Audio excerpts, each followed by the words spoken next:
Alright, so while editing this video, I realized that we might have just gotten a soft confirmation.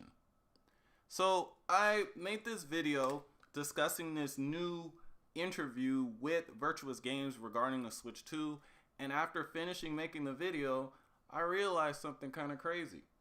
But since I already made the video, go ahead and watch it, and then we're gonna add something else at the end. What it do, bruh? Talk of the town, Nintendo, Doc Trey, still holding it down, still make the best games, and you know this, bro. It's the truth. If you don't like it, you can have that seatbelt. So WCCF Tech had an interview with Virtuous Games, and what they had to say about the Nintendo Switch 2 was very interesting. So before we get things started here, we're still on the road to 20,000 subscribers. So if you're into Nintendo Switch 2 content and discussion and you're not yet a subscriber to the channel, go ahead and hit that subscribe button. Let me know what you guys think in the comment section of the video, and also if you like the video, go ahead and hit the thumbs up.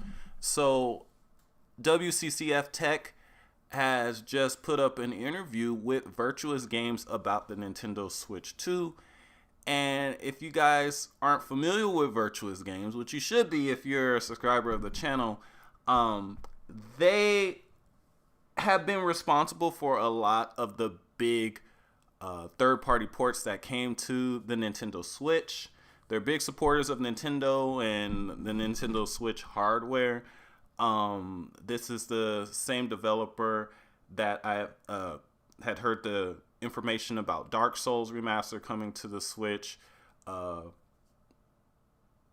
Noire coming to the Switch, and also Metal Gear Solid Collection coming to the Switch. This is stuff that I heard very early on because I talked to someone that was one of the, let's say, high up members of Virtuous, right? So that's how I knew about this stuff way ahead of time, because we had a little chat. But anyway, so Virtuous Games has been a big supporter of the Nintendo Switch, and it looks like they aim to be big supporters of the Nintendo Switch 2 also. Now, this is a somewhat long interview. I'll post the link in the description so you guys can check it out, but there was some questions that in particular and that I wanted to talk about here. So the interviewer says, in terms of raw performance, do you agree that the Switch 2 is closer to the Xbox Series S than the PlayStation 4, making it easier for developers to port their current gen games to hardware? And he said, GPU-wise, the Switch 2 performs slightly below Series S.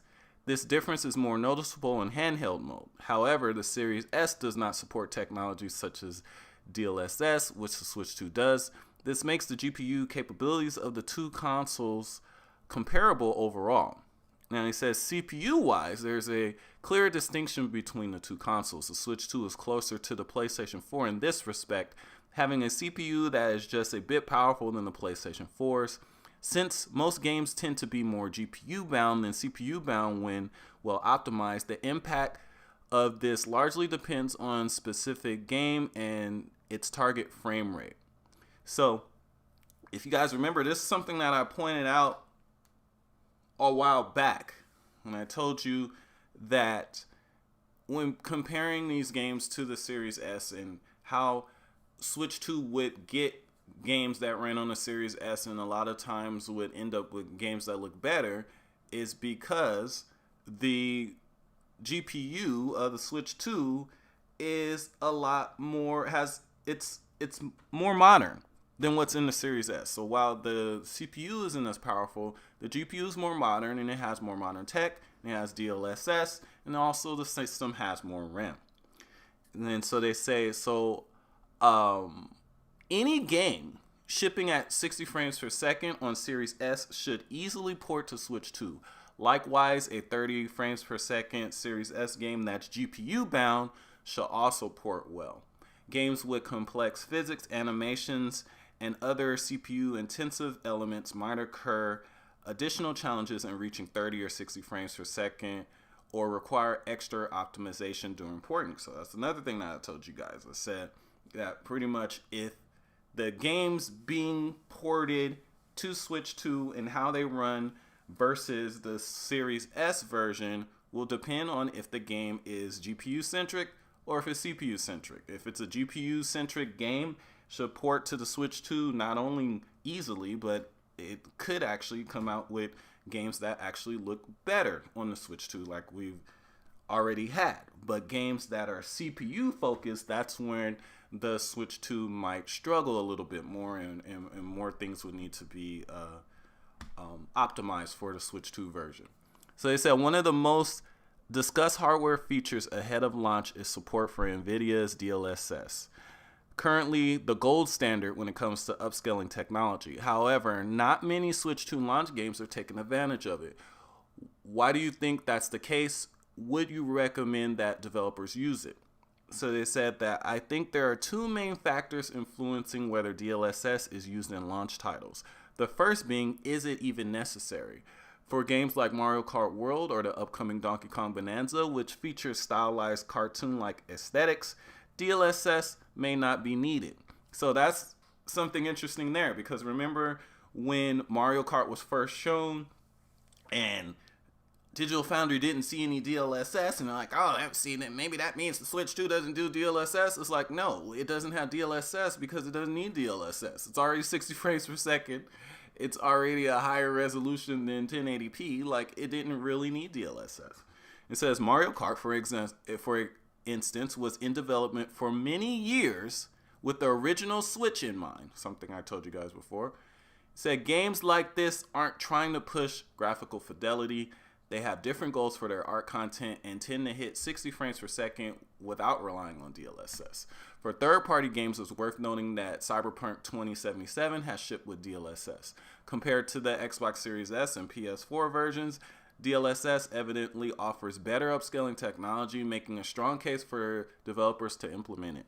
More importantly, there are also other games that could benefit from DLSS but don't currently utilize it. Now, that's interesting too, because it sounds like either they're talking about games that are already out for the Switch 2 that don't use DLSS, or they could be talking about some unannounced games that they know of that are going to come out for the Switch 2 that still don't use DLSS. So, but that often comes down to how these titles are being ported.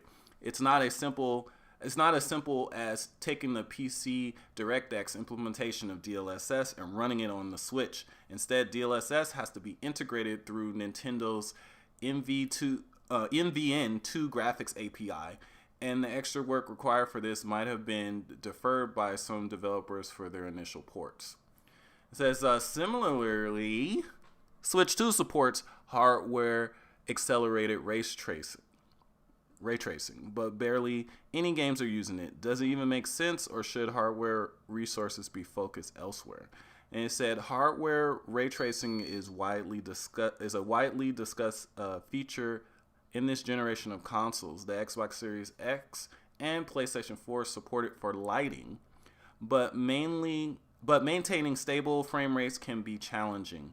Epic's Lumen offers support for software ray tracing on the GPU as a lighter option for a lighting solution, although with Unreal Engine 5.6, focus is shifting toward further optimization of hardware ray tracing capabilities. So the Switch 2 has hardware ray tracing capabilities, while the other systems are mostly focused on implementing them on a software level so that they can have a decent frame rate. It says on the Series S, hardware ray tracing for lighting has not been widely pursued as an option. That is noteworthy, as the Switch 2 has less ray tracing power than the Series S, and DLSS may not significantly close that gap. Now, that's an interesting statement too, because they said that the Switch 2 has less ray tracing power than the Series S, but the Switch 2 has hardware-based ray tracing, and the Series S doesn't. So that's an interesting statement there. But it says, beyond lighting, however, the hardware ray tracing continues to be widely used across all platforms for reflections and shadows. This is where I see the most potential for Switch 2, as it has sufficient power to deliver high-quality shadows and reflections at reasonable resolutions and frame rates. So very interesting interview with Virtuous Games there.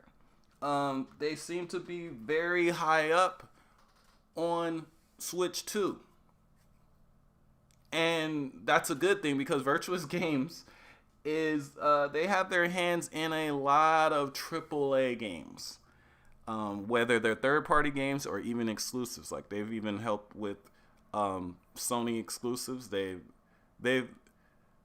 have their hands dipped into many pots. So having them have this level of support for the Switch 2 early on is a good thing. Like I told you guys before, I expect that Metal Gear Solid 3 remake to hit the Switch 2, not only because of their support for the original Switch, but the fact that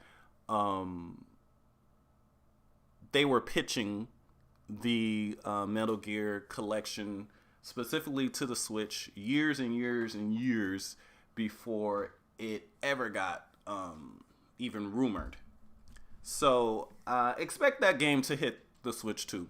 But let me know what you guys think in the comments section. So as I said in the beginning of the video, while watching this video after I recorded it, I realized something. Did Virtuous Games just soft announce, soft confirm Metal Gear Delta for Switch 2? Because when you think about it, why would you go through all this trouble talking up the Switch 2's graphical capabilities, telling everyone that the Switch 2 should be able to easily handle any Series S game that's running at 60 frames per second and any 30 frames per second game that was GPU centric, and then not bring the biggest game that you're working on to the Switch 2? That doesn't even make sense. So I think Virtuous Games may have just soft announced, soft confirmed Metal Gear Delta for Switch 2. Interesting. Let me know what you guys think in the comments section.